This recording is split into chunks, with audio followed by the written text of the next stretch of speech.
Bubba the Cowboy Prince, A Fractured Texas Tale by Helen Ketteman, illustrated by James Warhola.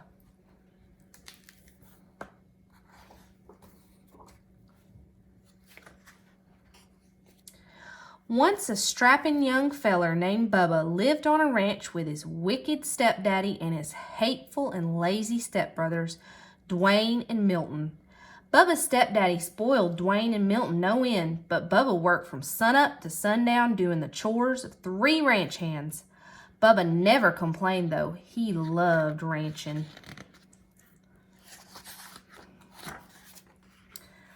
Dwayne and Milton spent their days sitting on horseback bossing Bubba around.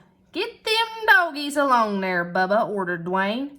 "Yeah, and watch out for them cow patties," added Milton. "You know how Daddy hates for you to track up the house." Now, Miss Lurleen, who lived down the road a piece, was the purtiest and richest gal in the county. She owned the biggest spread west of the Brazos, and she loved ranching too.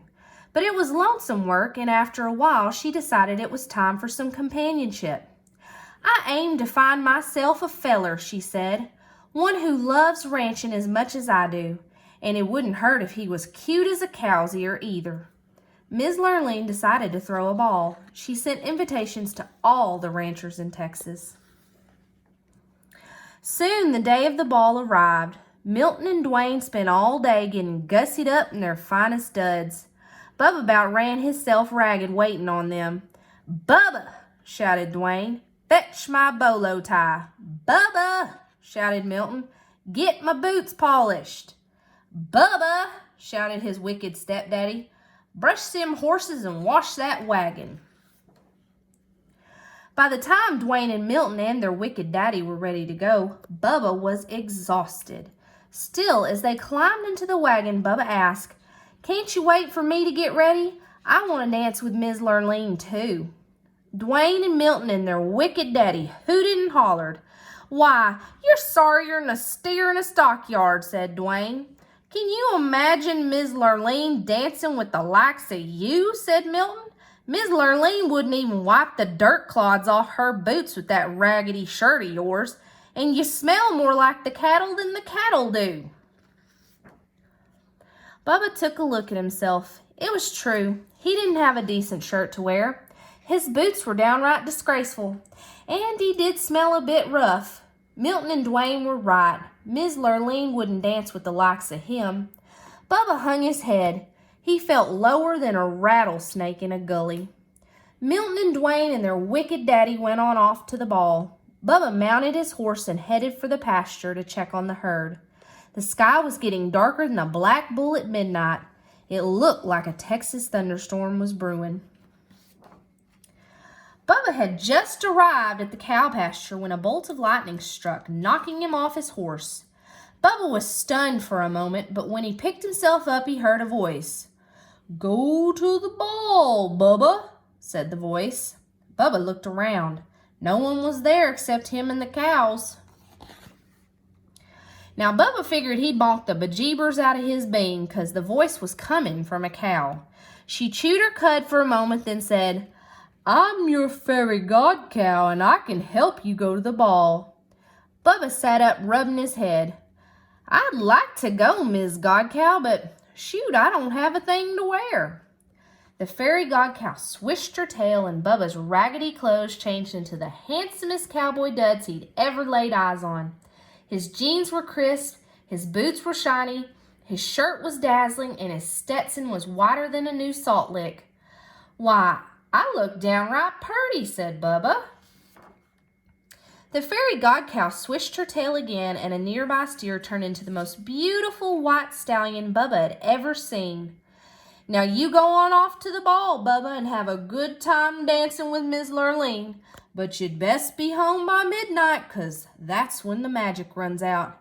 "Yahoo!" shouted Bubba as he jumped on the white horse and galloped off to the ball. When Bubba arrived, the hoedown was in full swing, but every time Miss Lurleen finished a dance, she yawned. "There goes another $10 Stetson on a 5-cent head," she complained. "Where are all the real cowboys. By the time it was Bubba's turn to dance with Miss Lurleen, it was almost midnight. Soon as she saw Bubba, Miss Lurleen's eyes lit up. "Why, you're cute as a cow's ear," she said. Bubba blushed, then took Miss Lurleen in his arms and started dancing. Dwayne and Milton turned purple with jealousy. "Who is that dude?" said Dwayne. "I don't recollect seeing him before, but he looks a mite familiar," said Milton. "Do something," said their wicked daddy. "That cowboy is winning Miss Lurleen's heart." As it turned out, Milton and Dwayne didn't have to do a thing, because Bubba and Miss Lurleen were in the middle of do-si-doing when the clock struck midnight.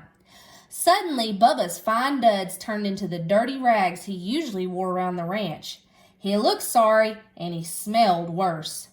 "What is that awful smell?" asked Milton. "Why, it's a Bubba!" shouted Dwayne. Bubba turned 14 shades of red, apologized to Miss Lurleen, and ran out of the room. "Wait!" she yelled, chasing after him. But Bubba didn't wait. He jumped on his cow and lumbered off into the night. In the ruckus, he lost one of his dirty cowboy boots. Miss Lurleen clasped it in her arms. "This is the boot of a real cowboy and the man I want to marry, and I aim to find him." Miss Lurleen went back inside, and though she asked everybody at the ball, nobody knew who the mysterious cowboy was.